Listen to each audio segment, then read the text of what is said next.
Welcome. So it's time for that annual pilgrimage to MEF. Just a show of hands, who was here last year? So a lot of repeat folks. I've been coming, I think, for about 4 years ago. And it's wonderful to be in LA. I will tell you, I moved out of LA about 15 years ago, grew up just a few miles away from here. And I was doing a little bit of research on what was the big technology trend when I moved out 15 years ago. And interestingly enough, it touches on one of the themes that I wanted to talk about today, which is digital transformation. At the time, back then, it was all about being able to download music onto a device and be able to take that music, play it anywhere at any time, as long as you had an iPod. And it's interesting now, really that is all about the blurring of the lines between the physical and the virtual. And that is part of what I think about when I think about digital transformation. So first of all, digital transformation, I think, is a confluence of a few things. First of all, on the technology side, it's a combination of different elements. Kevin hit on a few of these a few minutes ago. Just starting on the left-hand side with SDN and NFV, foundational technologies for us. I think it was 4 years ago that I was with this audience and we were talking about our first software-defined service, and we were really excited about it. It was an Ethernet SDN service. And now it's gone from conceptual to foundational. Whether it's layer 2 or layer 3 services, software-defined networking is key. SD-WAN is a great example of this. 5G will be another great example of this as well. So in addition, we're seeing a proliferation of endpoints on our network. And these devices, these things, are actually creating more data than they're consuming. And they're actually interconnected. They're talking to each other, creating a new paradigm really for how they interact with the cloud. No longer thinking about the cloud as a centralized place. It actually creates a need for the cloud to be pushed closer to those endpoints to enable low latency applications. It's a dynamic we're starting to see, and I think it's going to start to accelerate over time. So overlay on top of these technologies what the customers are demanding and what they're asking for. And I think it breaks down to a few really essential characteristics. So first of all, agility and flexibility. So the ability to actually stand up a network and manage a network in real time and have that network be application aware is absolutely essential. The other element that we see is that customers are looking for transformation expertise. As we talk about digital transformation, more and more customers are actually building a digital transformation strategy. The reality is you can't look at that independently from your network transformation strategy. And so they need help on that journey. And if you think about the traditional network, as we look at traditional networks, it's really a two-sided dynamic. So first of all, on the LAN side, the customer side, you've got devices, you've got applications, you've got all of these things I was referencing earlier. On the cloud side, you've got an increased adoption of mission-critical cloud-based applications. And the lines between these environments are starting to blur. And it can be increasingly complex if you don't manage through it holistically. So we've been talking a lot about our edge-to-edge vision, and I wanted to spend a minute and kind of frame that and talk about what we mean when we talk about edge-to-edge. So first of all, it starts with the core. This is our heritage. This is, delivering fiber to 450,000 buildings, reaching about 8 million customers within 1,000 feet of fiber. It's MPLS networks, it's dedicated internet networks, it's broadband, it's 5G. And these are software-defined services. Again, 4 years ago, we were talking about the first SDN-enabled core access service. And today, we are seeing approximately 4,000 MACDs or changes, dynamic changes to those software-defined networks every single month. So it's no longer a nice to have, an aspirational vision. It is kind of core to how we think about the core of the network. But it's more than just moving bits and bytes. For us, it's about extending into those LAN and WAN environments with an extensible platform that converges the LAN and delivers high-performance, secure access to applications in the cloud environments. That's really what edge-to-edge is all about. So given the forum, and I always like to talk about kind of what we see coming and how we see this evolving, I wanted to double-click on a couple of areas within this vision that I referenced last year. So FlexWare is our NFV platform, and SD-WAN is now just another application that rides on that platform. So last year, when we were together, I shared a version of this chart. And this was our status, how we were doing and actually deploying FlexWare as that virtualized platform. And if you think about it, it's fairly simple. And Kevin referenced this in his talk. It's all about having a simple piece of hardware that you can run multiple functions on that platform. It's about agility. It's about enabling third-party innovation so that vendors can bring their applications that can ride on this platform. It's about enabling what I call future ready so that a customer can start with a function and migrate into other functions over time. And it's about the ability to deploy that across the globe. And for customers, what they value is simplifying their infrastructure, having one device as opposed to multiple devices, simplifying management, having one approach to managing their entire network, regardless of where those endpoints are. And again, the ability to add and change VNFs over time. So this is the vision that I articulated last year. We've been working on it. It actually started for us in late 2016. We started to really scale this in 2017. And for those of you that have heard me talk in the past, I always have to come back and provide an assessment of how we've done over the last 12 months. This is my courageous moment in front of 200 of my best friends, peers, and some competitors to show kind of how we've progressed. So this is the last 12 months. And I will tell you what's been interesting for us is that clearly there's an application that has taken off. That is the killer app in this virtualized infrastructure, and that's SD-WAN. We announced recently that we've got 28,000 endpoints that we're currently deploying, and it has absolutely taken off. It's exploded.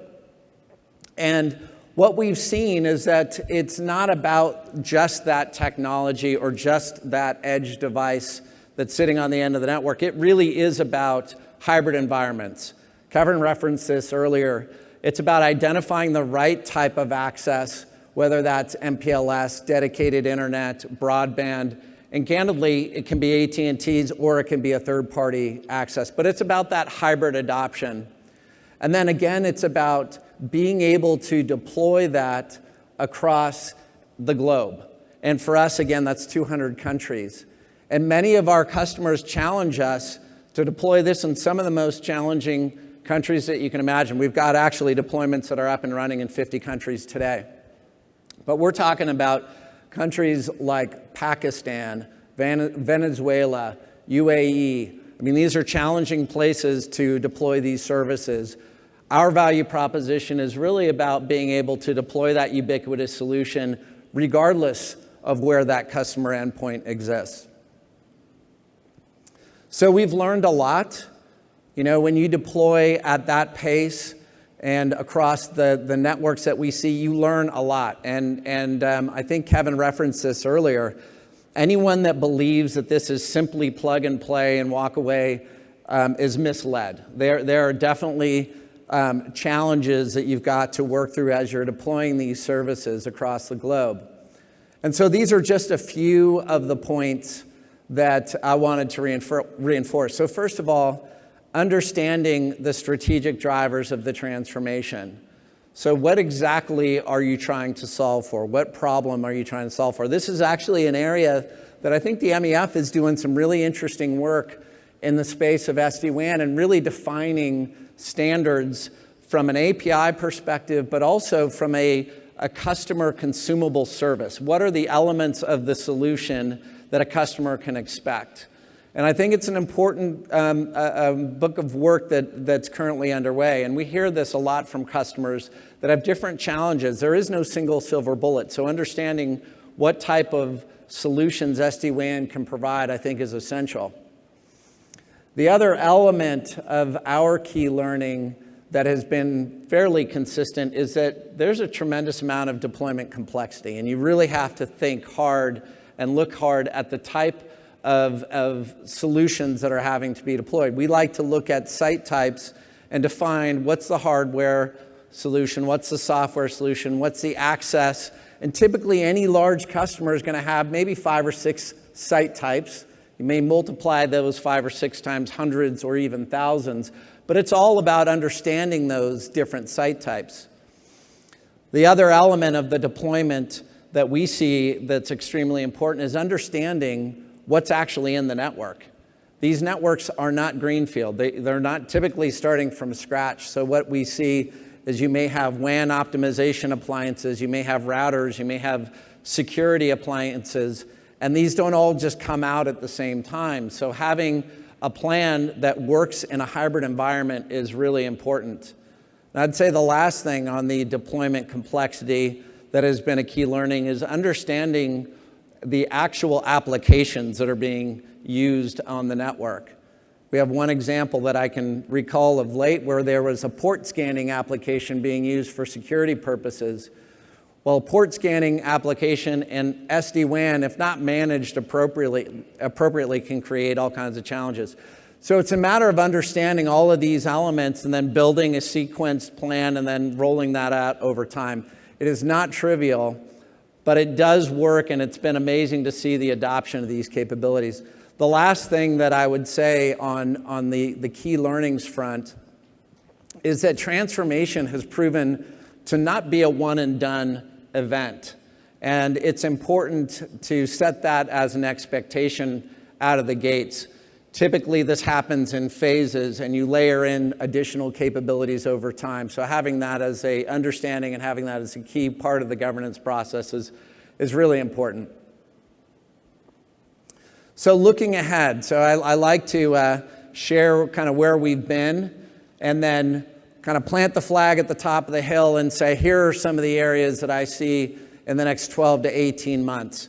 And going back to the edge-to-edge framework just as a construct, I'll hit each of the 3 areas. So first of all, on the virtual edge, I think it's all about expanding the scalability of these solutions and getting better at deploying in hybrid environments. So this can look a couple of different ways. So first of all, being able to deploy solutions in both fiber and TDM environments is really important. We have a tremendous amount of TDM endpoints out in our networks. And so having one solution that can work across both of those types of environments is really important. This technology is actually being demonstrated out on the floor. You can actually check it out. Also, the ability to manage and understand the performance of the VNFs that are running on that appliance is very important. Sounds trivial, but it's extremely essential for this model and ensuring that the performance isn't degraded as you add different functions. Another technology that's being demonstrated out on the floor. The other element, I think, of edge scalability is ensuring that the physical legacy appliances and the new virtualized appliances can work together, and you can do things such as ticket correlation and manage trouble across an entire network. On the LAN side of the equation, I see this as really the next frontier for us. We've seen a tremendous amount of disruption in the area of SD-WAN with cloud-based orchestration of endpoints. I see that next frontier being on the LAN side and the convergence of wired and wireless infrastructures. And I think what we'll see also with the emergence of 5G is the inner working of different wireless technologies, whether that be Wi-Fi, LTE, or 5G. I think there's a tremendous amount of opportunity with capabilities such as multi-access edge compute. And then on the cloud side, I referenced this earlier. I see cloud is really evolving over the next probably 12 to 18 months. And it's going to be enabled by applications that really have latency sensitivity. So the ability to actually have sub 20 millisecond latency and support that with a cloud that's closer to the endpoint. So I think what we'll start to see is an evolution of cloud infrastructure that gets pushed further out, closer to the customer, closer to those edge endpoints. So I'd like to close with a few areas that we're seeing acceleration within the industry today. These are areas that I would like to challenge the broader community to embrace. And these are some that we've been talking about within AT&T for the last 12 to 18 months. So first of all, I think in general, driving towards openness is the right approach. One example of how we've done this is with the open UCPE specifications. We actually announced this earlier this year and actually just released these specs in October so that any vendor can build to these specs and drive the type of rapid innovation that the industry needs. In addition to the actual white box specifications, we've also announced a project to release an open network operating system. This is based on the Viata code that we acquired a couple of years ago. And so the network operating system in combination of the white box strategy, I think, can be a transformative combination for us. And then last but not least, we've talked a lot about an open source AI platform. We call it Acumos. And it's a microservice platform that allows anyone to contribute and utilize microservices that enable AI solutions. All three of these are great in of themselves independently, but if you think about this, it's essential for AT&T as we're building out our 5G technologies to actually utilize these different capabilities. So the white box UCPE, as an example, will be deploying about 60,000 of these within our network over the next several years, utilizing the open OS that I referenced, and utilizing tools like AI to determine where and how to deploy those cell sites across our entire network. So I'd like to close by thanking you again. Clearly, digital transformation is happening. It's happening very quickly. And our objective is to ensure that our business customers can disrupt and think of new ways of driving value in their businesses. Thank you.